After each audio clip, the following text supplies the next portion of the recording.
and it will be a classic for years to come. Did you know I taught Takumi from Initial D how to drift in one of these? Okay, the first hairpin, what am I doing? I'm simply turning the car only with the gas pedal. This is the biggest difference from other cars. This is quite a technique, definitely for advanced drifters. You need to use this here on the first hairpin, and here on the S-turn. And here. I use a combination of the braking drift and dynamic drift. It's the same here as well, but on the final corner, these old cars have tendencies to understeer. So, what do? You step on the gas and turn the car sideways. Let's check the steering work for the first corner.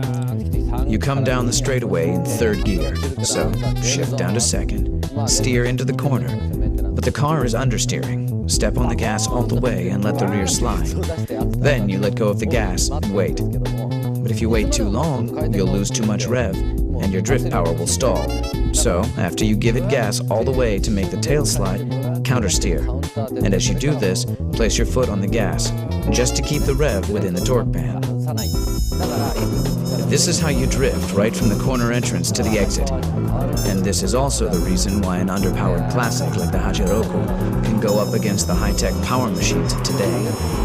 I'm turning using the gas pedal at all corners. You know, you may be able to drift in other cars, but drifting through the corners from entrance to exit in an underpowered car is a tough task to pull off. And that's why people who say they can drift in a Skyline, Supra, MR2, or a Silvia can't always go sideways in Hachiroku. This is because you really need to know your stuff to keep the underpowered car drifting through corners.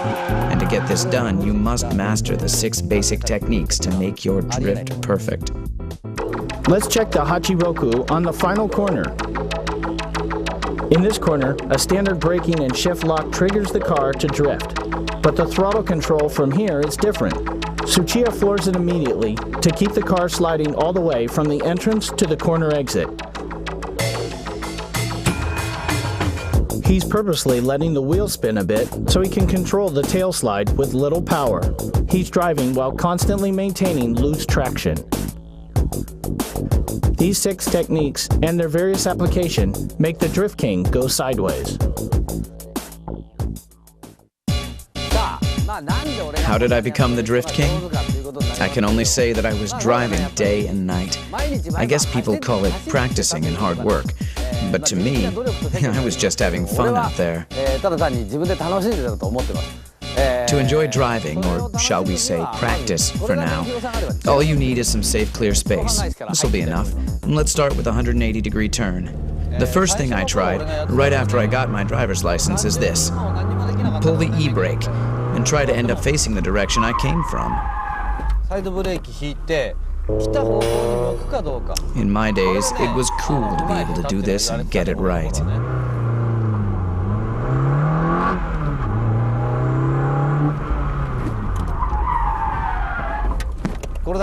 You know, you guys have these cones or pylons now, but in my days, we didn't have anything like that, nor were we smart enough to think of using one.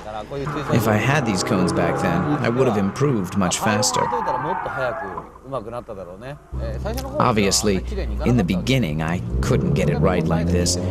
It used to be like this. I was scared and didn't know how fast I should be going, so I would stop like this. But turning the car in the direction that you came from, without stopping the engine, means that the driver is stepping on the clutch to turn the car around. In the beginning, it's okay to mess up and stop facing the wrong direction, or even stall the engine. But don't get scared. Just try it in a safe, closed environment. And once you learn how to turn 180 degrees with an e-brake, your next step should be making 90-degree turns. I never did this on the streets. The important thing is to keep trying, and of course, practice in a safe place. Turning 90 degrees is a cool trick. Let's say this is a right-angle corner, and you go like this. This 90-degree turn is easy once you get the hang of pulling the e-brake, adjusting your speed, and countersteering to face the right direction. Once you master these two techniques, you'll want to install an LSD. You'll be able to turn 180 degrees and move on to doing 360s without stalling the engine. But remember, this is after you've completed the 90 and 180 degree turns. Believe me, you will be able to do this only if you know the basic techniques of sliding the car from a simple tail slide to a power slide, adjusting the drifting with your gas pedal. The LSD really comes after you master the basic techniques. The important thing here is to discover how much fun it is to play with your car. Like here, I can turn just by pulling the e-brake. When you learn to do this correctly, you'll want to do it on the track. The main objective of this special training program is that you have fun driving your car. If you have fun, you'll be calm enough to sense the behavior of your car, and at the same time, you won't be scared of your tail sliding anymore. Tsuchiya says that if you go through these training programs, you'll be able to drift on track for sure. Watching this DVD should enable you to look over the weak points of your driving, and from there, try out the various drifting techniques that Tsuchiya has illustrated. The lesson continues.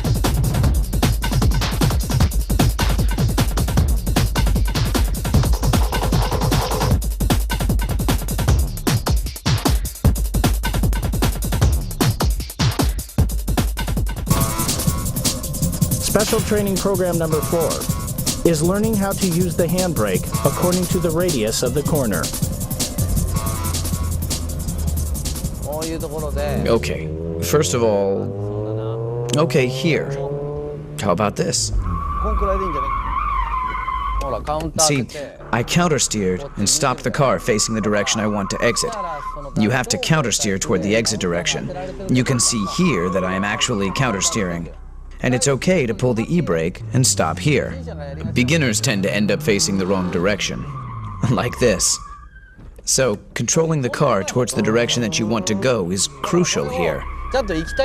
You can do this by adjusting how long you actually pull the e-brake. I was supposed to go that way, but I was pulling the e-brake too long. But let's face it, you'll mess up at the beginning, so learn from your mistakes and don't smash up your car and pay for repairs all the time like I did. You guys have places like this, Driftland. I think it's important to practice without worrying about your repair fees or putting someone else in danger.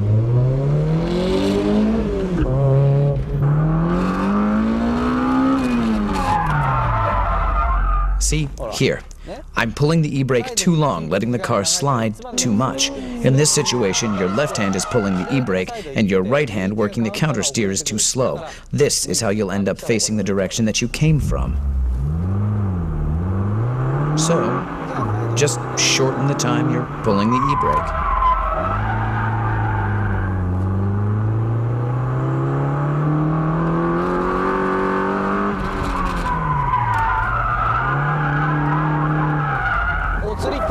This is what happens when you steer too much. This was a good example. As you just saw, I began countersteering too late, and then I recovered the countersteer too late. As a result, my car just lost control. If all my steering work was done earlier, I could have avoided this.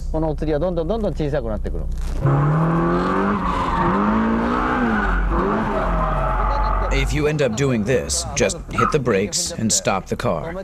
Take a deep breath and calm down.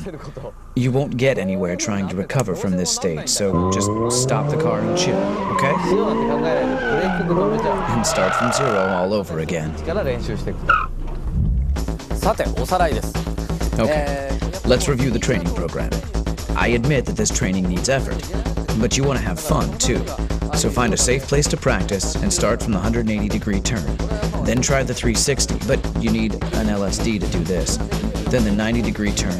And when you learn all this, come to a track like this one to practice, where you can find something like this. To practice doing donuts, you need an LSD. Come to a track like this to practice pulling the e-brake along the actual radius of the corner. If it's a 90-degree corner, just pull the e-brake for a second, countersteer, and then hit the gas. For 180, which actually is a U-turn, you need to keep pulling for at least 1 second to let the tail slide.